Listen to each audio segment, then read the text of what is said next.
Okay. My name is Loretta Nash, and I am going to try to read with my awful reading. I got this book at the library. They were discarding it. It's a, like I say, I like to collect old books. This one is called "I'll Take My Stand," and at the bottom it says, "Well, it's a nice book by 12 Southerners." Um, This was discarded by uh, the West Memphis Library. It's inside. It has Crittenden County Library, West Memphis, Arkansas, discard rental collection, and that's just on the inside page. And then it says, "I'll take my stand" on the next page, and then it says, "I'll take my stand. The South and the Agrarian Tradition" by 12 Southerners. Harper Brothers Publishers, 1930, New York and London. That's on that page. And then, of course, it says first edition. "I Will Take My Stand," copyright 1930, by Harper Brothers, printed in the USA. Okay, this is a very old book. Okay, this book is dedicated in love and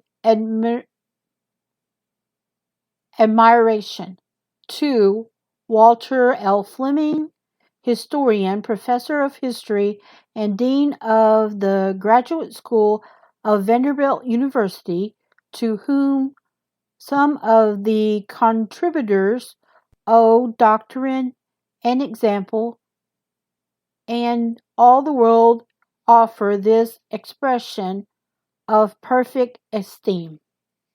That's the dedication page. Okay, table of contents. Introduction. A statement of principles. Page 9. IX is 9, yeah. Reconstructed but under-regulated by John Crow Random. Page 1. The Mirror for Artists. A Mirror for Artists by Donald Davison. Page 28. The Irrepressible Conflict by Frank Lawrence Owsley, page 61.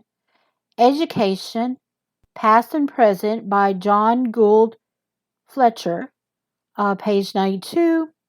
A Critique of the Philosophy of Progress by Lyle H. Lanner, page 122. Remarks on the Southern Religion by Alan Tate, page 155. Okay, still on contents. uh, yeah, it says wider Southern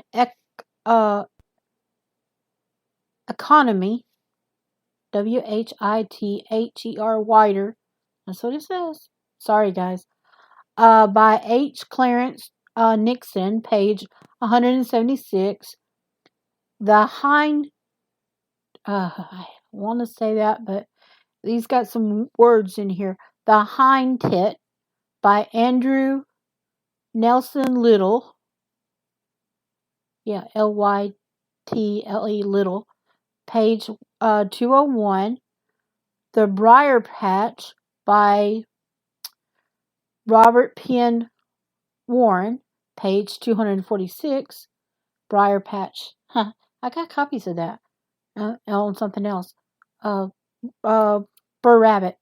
I remember my family would read Burr Rabbit to us. Brother Rabbit. The Life and Death of Cousin Lucas by John Donald Wade, page 265. William Remington, A Study in Individualism by Henry Blue Klein, page 302. and not in memorandum, but in defense by Stark Young, page 328. Huh. Well, this is a book on Southern. Not many people read about Southern folks and Southern history, but I just saw it and I thought, ooh, interesting. So that's why I got it. Okay. Introduction. A statement of principles. The authors contributing to this book are Southern, well acquainted with one another and of familiar taste, though not necessarily living in the same physical community, and perhaps only at this moment aware of themselves as a single group of men. But conversation and exchange of letters over a number of years, it had developed that they entertained many convictions in common, and it was decided to make a volume in which one should furnish his views upon a certain topic. This was the general background, but background and consultation as to the various types were enough.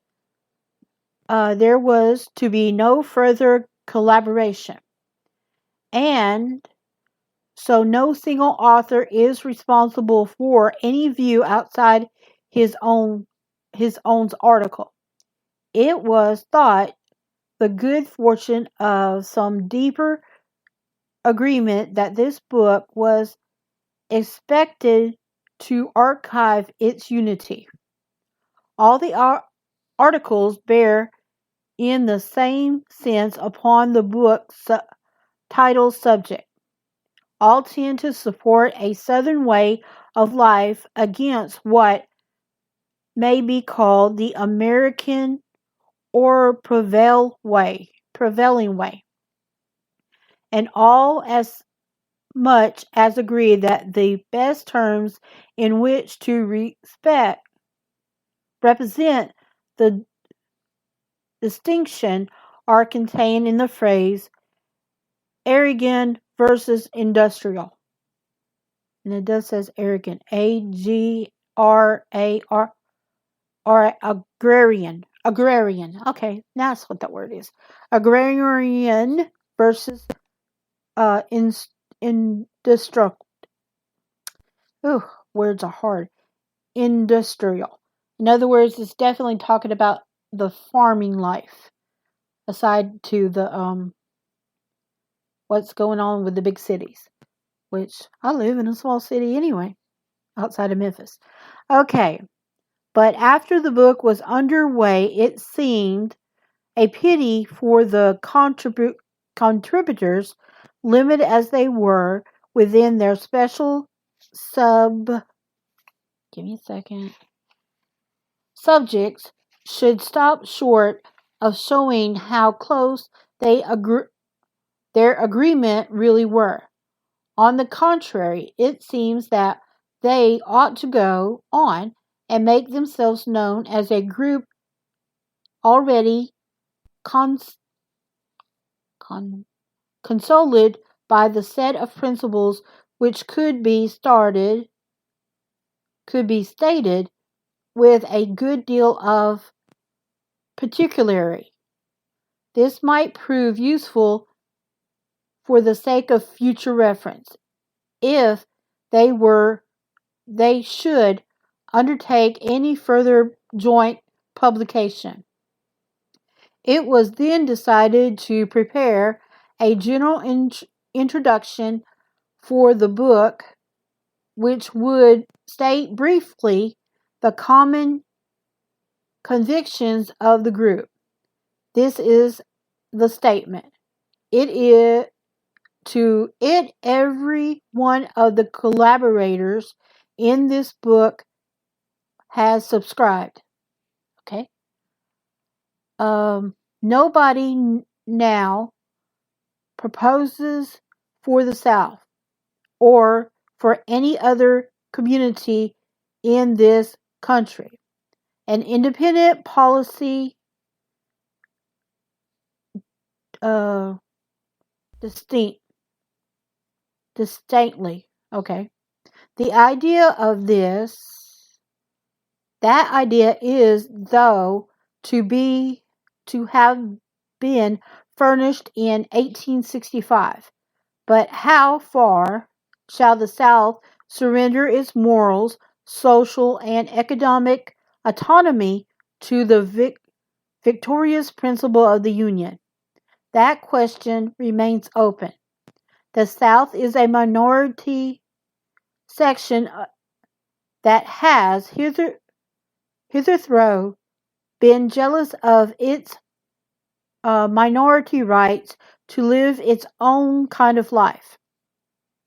The South scarcely hopes to determine the other sections, but it does propose to determine itself within the uttermost limits of legal action. Of late, however, there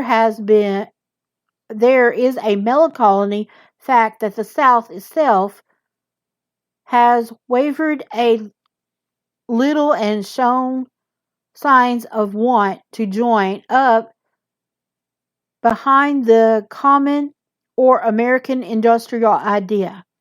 It is against that tendency that this book is written. The younger Southerners who were being converted frequently to the industrial gospel must come back to the support of the Southern traditions.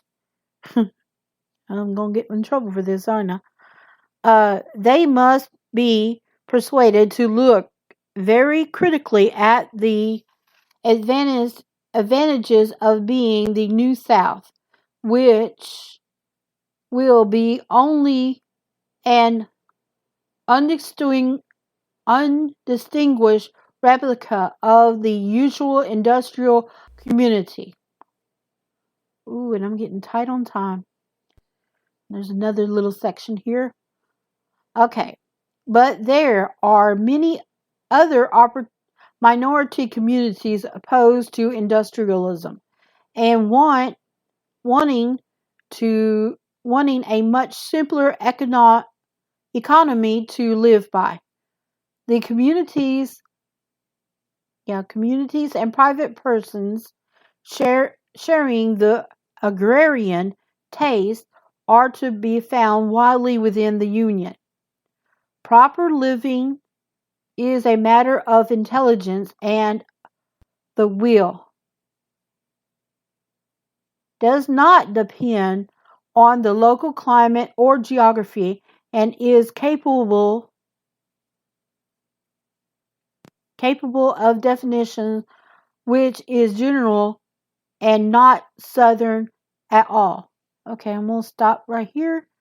Now, some of these other three books that are 100 and something years old, almost 200 years old, they got a lot of stuff too. They were written in, I might read some from them. They're from 100 and from 1890 something, 1896, I think.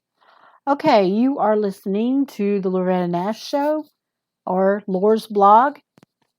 Take your pick, which one. And I'm coming on a hard break here in a few seconds, and then I'll get back to reading this after this little break. And I know I might get in trouble for reading this book. This book is I'll Take My Stand by 12 Southerners, written in 1930 by Harper Brothers Publishing, New York and London. And I'll see you in a little bit. Finish reading this introduction.